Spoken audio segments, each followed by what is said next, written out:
जोहार। मैं पूजा न्योग विश्व आदिवासी दिवस के अवसर पर आयोजित प्रथम वार्ता श्रृंखला में आपके साथ अपनी बातें साझा करने जा रही हूँ। मैं असम से एक गैर आदिवासी अहिंदीवासी लड़की हूँ।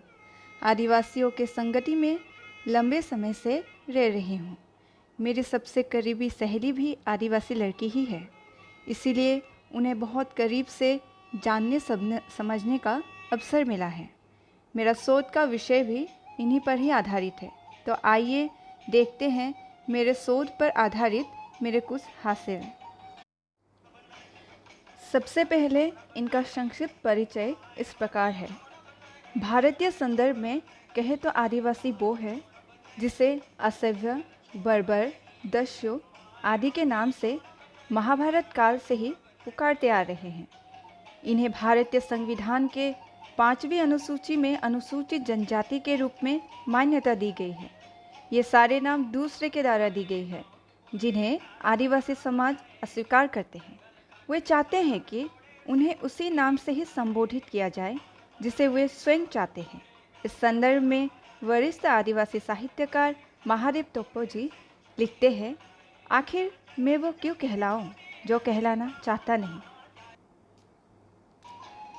भारत की मूल जनसंख्या के 8.6% लोग आदिवासी हैं।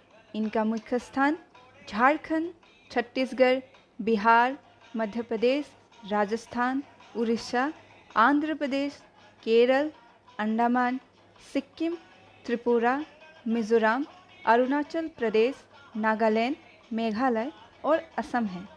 इन सब की अपनी अपनी भाषा, संस्कृति, कला, ज्ञान, धर्म, परंपराएं हैं। ये सभी प्रकृति धर्मी हैं। इसीलिए सामाजिक धार्मिक व्यवस्थाओं में एक तरह की समानताएं देखने को मिलती है। भूमंडलीकरण तथा पूंजीवाद के इस दौर में आदिवासी समाज अन्य से भिन्न और उपेक्षित सा दिखाई पड़ता है। बाजारवाद मनुष्यता पर हावी है। विकास के नाम पर विस्थापन की मार ने न सिर्फ इनको भूमिहीन कर दिया, अपितु उनके नैतिक मानदंडों को भी उखाड़ सा दिया है। आज आदिवासियों की ये लड़ाई अपने वास्तविक पहचान को बचाए रखने की है। अस्मिता और अस्तित्व की लड़ाई है। भीड़ में वो भी अपनी मौजूदगी दर्ज करवाने का प्रयास कर रहे हैं। इस संघर्ष में अनेक बुद्धिजीवी, लेखक, सामाजिक कार्यकर्ता, युवा वर्ग और पत्र-पत्रिकाओं का भी विशेष योगदान रहा है। राजनीतिक, सांस्कृतिक तथा सामाजिक ज़रूरतों के लिए अनेक पत्र-पत्रिकाओं का भी प्रकाशन समय समय पर होता रहा है। वर्तमान में साहित्य के क्षेत्र में भी कई आदिवासी साहित्यकार अपना महत्वपूर्ण योगदान दे रहे हैं। आदिवासी दर्शन क्या है? आइए इसे संक्षिप्त में समझते हैं। आदिवासी प्रकृति धर्मी है, अर्थात प्रकृति के सहचरी है। जल, जंगल और जमीन ही उनका जीवन है। सुंदर, असुंदर, पाप पुण्य अथवा स्वर्ग नरक जैसी कोई अवधारणा नहीं है। समाज व्यवस्था जाति विहीन है। लिंग समानता, सहभागिता, सामूहिकता, एकजुटता और हिस्सेदारी की भावना देखने को मिलती है। उनकी आस्था, विश्वास, रीति रिवाज सब प्रकृति पर ही आधारित है। ये समाज गैर बराबरी के खिलाफ है। अस्तित्व का हर प्राणी और उनका जीवन बराबर का महत्व रखता है। इसे मैं व्यक्तिगत तौर पर अधिक मानवतावादी समाज के रूप में देखती हूँ। जीवन मूल्य व आदर्श के बारे में प्रख्यात आलोचक प्रोफेसर वीरभारत तलवार कहते हैं, आदिवासियों की संस्कृति, मूल्य तथा बहुत सी सामाजिक परंपराएं तथाकथित सभ्य बाहरी लोगों की संस्कृति, मूल्यों और सामाजिक परंपराओं से कहीं अधिक श्रेष्ठ और मानवीय है। समय के चलते आदिवासी समाज में धर्मांतरण की एक प्रक्रिया देखने को मिलती है। कई संगठित धार्मिक संगठन इस काम में अहिर्निश लगे हुए हैं। वर्तमान में आदिवासी धर्म विलुप्ति के कगार पर है। इसका स्पष्ट कारण है 1951 में जब आज़ाद भारत में पहली बार जनगणना हुई, धर्म के कॉलम में से आदिवासियों के लिए ट्राइबल शब्द को हटा दिया गया। इसी वजह से आदिवासी भ्रमित हो गए हैं। तब से अब तक अलग अलग धर्मों में बंटे रहे हैं। वर्तमान में आदिवासी साहित्यकार और चिंतक मांग कर रहे हैं कि उन्हें उनका अपना नाम जनगणना जैसे महत्वपूर्ण कागज़ पर वापस चाहिए, ताकि वे अपनी पहचान बचा सके। सबको अपनी पहचान और नाम के साथ समाज में जीने का अधिकार है, तो इनको क्यों नहीं? आइए संक्षिप्त में इनके साहित्य को समझने का प्रयास करते हैं। आदिवासी भाषाओं को अभी तक संविधान में मान्यता उस रूप में नहीं मिली है जिसका वे हकदार हैं। इनका साहित्य भी अन्य समाजों के विमर्शों के केंद्र में कभी नहीं रहा। सोचने वाली बात यह है कि संस्कृत भाषा को बोलने वाले की संख्या बहुत ही कम है, फिर भी सरकार उसको बचाने के लिए करोड़ों रुपए उस पर खर्च करते आ रहे हैं, जिसकी तुलना में आदिवासी भाषा बोलने वाले की संख्या अधिक है। और इससे समतामूलक समाज का समर्थन करने वाले गैर आदिवासी बुद्धिजीवियों का भी समर्थन प्राप्त है। फिर भी ये समाज अभी तक अपनी पहचान के लिए संघर्षरत है। ऐसा क्यों है? आदिवासी साहित्य रचाव और बचाव का साहित्य है। हजारों सालों से मौखिक परंपरा के साथ पुरखों से प्राप्त हुए हैं। इनमें प्रकृति और अपने पुरखों के प्रति आभार का भाव निहित है। इस संदर्भ में रामजल मुंडा की एक लोकगीत इस प्रकार है। पहाड़ के पहाड़ी आत्मा, वन के वन आत्मा, डह के जल आत्मा, नाग नागिनी, हमारी खेती देखने वाले, हमें शांति देने वाले, गांव के ग्राम आत्मा, घर के गृह आत्मा, हमारे बूढ़े पुरखे तुम्हारे बनाए रास्ते का हम अनुगमन करते हैं।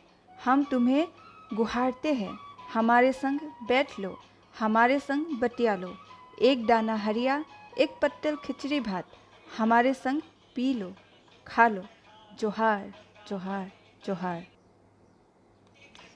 इसका अर्थ है प्रकृति के भिन्न भिन्न शक्तियों अथवा उनकी आत्माएं, जिनका कोई रूप रंग और निश्चित आकार प्रकार नहीं होता। ये ध्यान रखा जाना चाहिए कि आदिवासियों के लिए भगवान की कल्पना उस रूप में नहीं है जिसकी कल्पना अन्य समाजों में देखने को मिलता है। उनमें जीवन के प्रति एक आनंदमय उत्कंठा दिखाई पड़ती है तथा प्रत्येक वस्तु में सौंदर्य की खोज दिखता है। इसी क्रम में वंदना टेटे जी लिखती है, आदिवासी साहित्य मूलतः सृजनात्मकता का साहित्य है। ये इंसान के उस दर्शन को अभिव्यक्त करने वाला साहित्य है जो मानता है कि सृष्टि में जो कुछ भी है, जड़ चेतन, सब सुंदर है। वो दुनिया को बचाने के लिए सृजन कर रहा है। आदिवासी साहित्यकारों ने अपनी लेखनी का प्रारंभ कविता के माध्यम से किया है और वर्तमान में आदिवासी साहित्य के अंतर्गत कहानी, नाटक, उपन्यास, निबंध आदि विधाएं भी मौजूद है। हमारे सामने ये सवाल उपस्थित होता है कि आखिर किसे आदिवासी साहित्य कहाँ जाना चाहिए। इस दिशा में आदिवासी साहित्य के अध्येता प्रोफेसर वीरभद्र तलवार की तद्भव में छपी लेख को देख सकते हैं, जिसमें उन्होंने इसकी 4 श्रेणियां बनाई हैं। पहली श्रेणी, कुछ ऐसे लेखक हैं जो आदिवासी समाज के बारे में बहुत कम और सतही जानकारी रखते हैं और साथ ही अपने सवर्ण हिंदू संस्कारों से ग्रस्त है और उस दृष्टि से आदिवासी समाज को चिंतित करते हैं। दूसरी श्रेणी उन लेखकों की है जो लंबे समय से आदिवासियों के करीब रहते आए हैं और उनसे पूरी सहानुभूति रखते हैं, उनके समाज से थोड़ा बहुत वाकिफ भी हैं। इनकी मुख्य प्रवृत्ति आदिवासियों के दमन, शोषण और उत्पीड़न को चित्रित करने और उनकी आर्थिक, राजनीतिक समस्याओं को उठाने की है। तीसरी श्रेणी उन लेखकों का साहित्य है जो आदिवासियों के बीच लंबे समय तक रह रहे हैं, जिन्होंने उनका अच्छा बुरा आदिवासियों के ही नज़र से देखा है और उनकी प्रवृत्तियों को समझने का प्रयास किया है। चौथी श्रेणी खुद आदिवासियों द्वारा लिखे साहित्य की है। वो उन्होंने अपनी मूल भाषाओं में लिखा हो या हिंदी, बांग्ला या अन्य प्रादेशिक भाषाओं में, इससे फर्क नहीं पड़ता। प्रोफेसर वीर भारत तलवार आगे चौथी श्रेणी अर्थात स्वयं आदिवासियों द्वारा लिखित साहित्य के संदर्भ में लिखते हैं, इसकी गुणवत्ता बिल्कुल अलग किस्म की है। आदिवासियों के जीवन और समाज के सच्चे चित्र यहीं मिलते हैं। डॉक्टर गंगा सहाय मीना और डॉक्टर जोरम यालम नाबाम मानते हैं कि स्वयं आदिवासी लेखकों में भी बहुत लोग ऐसे हैं जो अपने ही दर्शन के गहराई से अनभिज्ञ हैं। उनके लेखन में अन्य समाज के दर्शन को स्पष्ट देखा जा सकता है। जब पहचान की बात आती है तो दर्शन को मूल में रखा जाना अति आवश्यक होता है। इसीलिए कह सकती हूँ कि आदिवासी दर्शन में ही आदिवासी साहित्य का मूल तत्व विद्यमान है। अतः आदिवासी लेखकों को भी दो श्रेणियों में रखा जाना चाहिए। आदिवासी साहित्य की अवधारणा और स्वरूप को स्पष्ट करने के उद्देश्य से जुलाई 2013 में जवाहरलाल नेहरू विश्वविद्यालय में आदिवासी साहित्य पर हुई राष्ट्रीय संगोष्ठी में संभवतः पहली बार आदिवासी रचनाकार वंदना टेटे ने आदिवासी साहित्य की अवधारणा के सवाल को मुखरता से उठाया। उन्होंने इस बात पर जोर दिया कि कुछ समय के साथ या सुनी सुनाई बातों से आदिवासी जीवन का सच्चाई प्रस्तुत नहीं किया जा सकता। मुख्यधारा की सोच, भाषा, दृष्टिकोण से आदिवासी जीवन पर किया गया लेखन रिसर्च हो सकता है, लेकिन आदिवासी साहित्य नहीं। आदिवासी ही अपनी पीड़ा को सही ढंग से बयान कर सकता है। उनकी समस्या प्रधानतः आर्थिक नहीं है, जैसा कि अधिकांश रचनाकारों ने चित्रित किया है। कई पत्र पत्रिकाएं छपी। मज़े की बात यह है कि पत्रिकाएं अपने समय में सामाजिक, सांस्कृतिक और साहित्यिक विषयों को हिंदी में लेकर आगे बढ़ रही है, परंतु हिंदी भाषा के प्रचार प्रसार पर जोर देने वाले लोग भी इसी भाषा में लिखे जा रहे अर्थात अहिंदी भाषी लोगों द्वारा रचे जा रहे हिंदी साहित्य के बजाय उन्हें मात्र हिंदी प्रचारक के तौर पर ही देखना अधिक पसंद करते हैं। भारतीय साहित्य के बुद्धिजीवियों ने एक तरह से उनके लेखन शक्ति अथवा गुणवत्ता पर चर्चा करने के बजाय उन पर संदेह किया और उन्हें हिंदी की स्थिति क्या है, इस प्रश्न को बार बार दोहराने के बजाय यदि पूर्वोत्तर में हिंदी की स्थिति को वास्तव में जानना चाहते हैं तो उनके साहित्य को पढ़ना होगा, उन पर चर्चा करनी होगी। तभी बिना चातुकारिता के पता चल जाएगा कि हिंदी भाषा किस तरह अपने विकास यात्रा के पथ पर अग्रसर है, किस तरह अहिंदी भाषी लोगों को उनके समाज का संदेश देने में मदद करते हुए हिंदी शेष भारत और दुनिया से लोगों को जोड़ने का प्रयास कर रहे हैं। खैर, कुछ महत्वपूर्ण पत्रिकाएं हैं जिन्हें चाहे तो आप देख सकते हैं। दस्तक, देश स्वर, युद्धरथ, आम आदमी, बूढ़न, आदिवासी साहित्य, झारखंडी भाषा साहित्य संस्कृति अखड़ा, कंचनजंगा ई, आदिवासी मिथ और यथार्थ आदि। आदिवासी विमर्श के मुख्य बिंदुओं को समझने के लिए हिंदी में अनेक महत्वपूर्ण किताबें भी उपलब्ध हैं।